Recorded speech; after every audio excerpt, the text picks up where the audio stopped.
This recording is from March 2011. It's 6:35 on News Radio 1040 WHO. Brian Gongol and Nicole Fredericksen in this afternoon. What are you laughing at me about? Seriously, I feel like I'm in an 80s sitcom.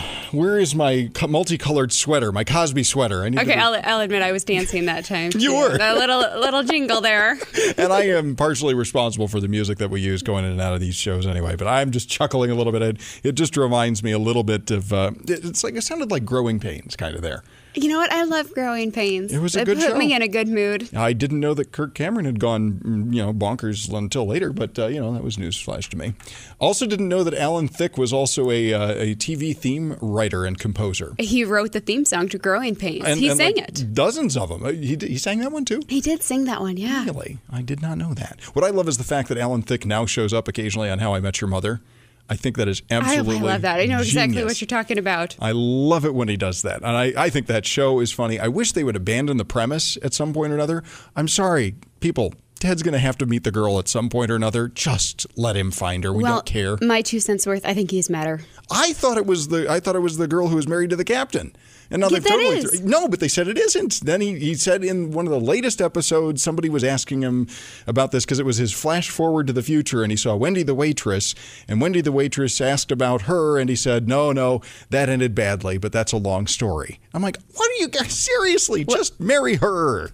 For everyone out there that doesn't watch that show and doesn't care, which I'm really borderline on, I'm going to admit. It's a fun show. Let's move on. You apparently have a very strong opinion on Donald Trump. I do, man.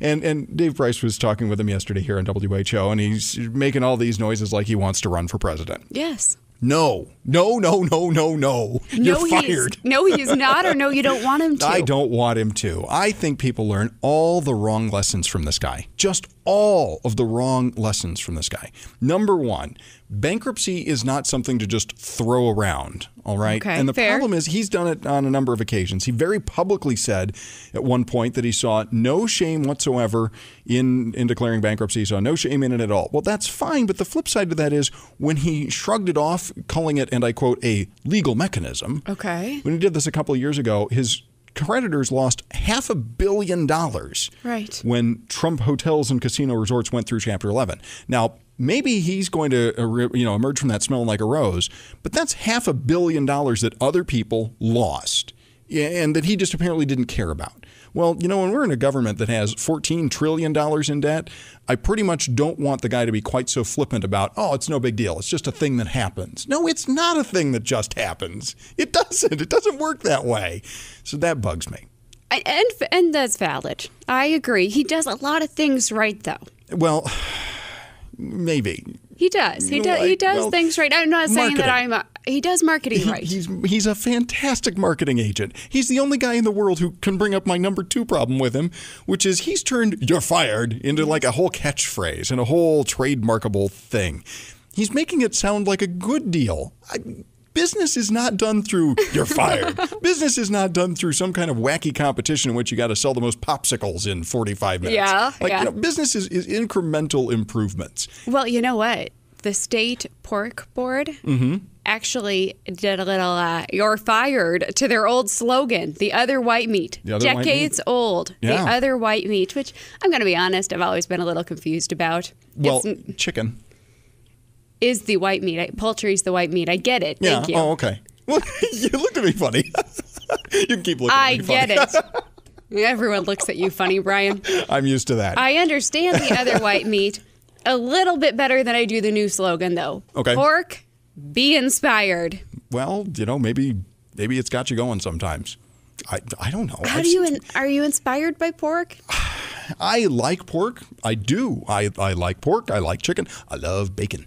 I think Bacon Fest should be like bacon. I think it should be like a 4-time-a-year thing here in Des Moines. Get out more tickets. Oh yeah, I'm actually going to a private Bacon Fest function here soon. There's a spinoff because there's just not enough room for everybody. I suppose I could too. One. It's called Saturday mornings at the Fredericksen house. You ever taken little Smokies and wrapped those in bacon? I mean, there's your bacon OD.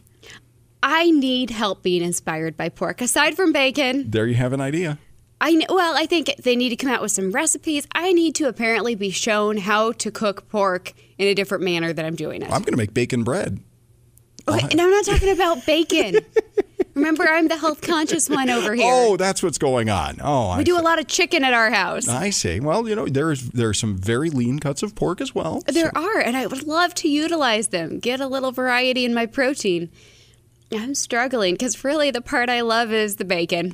See, the bacon is the thing that'll always draw you back. That's one of my 5 rules, actually. I've got a couple of friends who are from other countries. They're trying to become citizens here, and I've told them, that the immigration service, customs, and all those folks, they have a process by which you can be naturalized. There is a set of rules you must take in order to be naturalized as a citizen, right? You have to know about the Constitution. You're talking about the real ones, right? Because I feel like you're going to come up with something crazy here. Oh, I am, but it's not that crazy at all. Okay, let's hear it. You've got the legitimate rules for becoming an American. I think, though, there is a real American citizenship test so that we know you're not Al-Qaeda or anything. Sure, tell me. One of those is you need to name... Can I take it? You can right now. Okay, let me take it. Name 5 things that are made better with the addition of bacon. Oh my goodness, I feel like that ding, ding, ding, ding is playing. The 5 things that are better with bacon. I've already given you bread. Bread is one. Bread isn't better with bacon. Are you crazy? You haven't had bacon bread yet. Really? You'll have bacon bread sometime. I'll bring you some bacon bread. You know what? I had this caramel corn with bacon in it, and I will tell you it was probably the best thing I've ever eaten, and I don't even like caramel corn. See? Salty and sweet? Oh, yeah. I love dates wrapped with bacon. What? You can stuff dates and wrap them with bacon. You're kidding me. Yeah. That sounds very Mediterranean. Oh, it's excellent. Okay. It's all right. really good. There's 2. I'm sure I make the best baked beans. I will brag for a moment. Yeah. Baked beans have to have bacon. I pour all kinds of grease into it. That's a rule. I'm sure breakfast food. Why do I put bacon in breakfast? I like it on the side. I'm a crunchy kind of person. You can put it on the side. Quiche is better with bacon. Okay, there you go. And see, when you add in bacon bread, you got 5 things right there. You are not Al-Qaeda. You're safe. Good. Yeah, that's part of the test? No, that's just one part of the test. You also have to be able to give me cell phone video or an audio recording of you singing Don't Stop Believing or Living on a Prayer at a karaoke night or at a open music festival or something. I just need evidence you can sing along with one of those 2 songs. Well, I couldn't provide that evidence, but I could do it for you. Does another question involve ice cream? Because I think that's an American thing, too. No, but speaking of cold things, you have to be able to tell one joke about Canada. Everybody knows only because I watch How I Met Your Mother do I know any Canadian jokes. You know jokes about America's top hat. I mean, come on, you can do this. Everybody can tell a joke about Canada. I don't have a joke about Canada. Just call them America's top hat. You're set right there. I wouldn't have had that on my own, I'm going to be honest. You also have to be able to name basic things like, after how many strikes is a batter out? 3. There you go. You should have to sing Take Me Out to the Ball Game. Maybe that's part of it, but I already have them singing with Don't Stop Believing and Living on a Prayer. And those 2 establish your American citizenship, let me tell you. Yeah. I mean, you got to be able to do these Nothing things. Like Harry Carey hanging out of a box trunk, though, that says something about American pastime. You better believe it. You also need to be able to furnish the person who's doing the examination with a photograph or some kind of documentation of you taking a nap on a couch, because every American knows how to do that. They don't do that in other countries? They don't, apparently. That's ridiculous. I have run into resistance to the American napping on the couch thing. That is crazy talk. I wish I were making it up.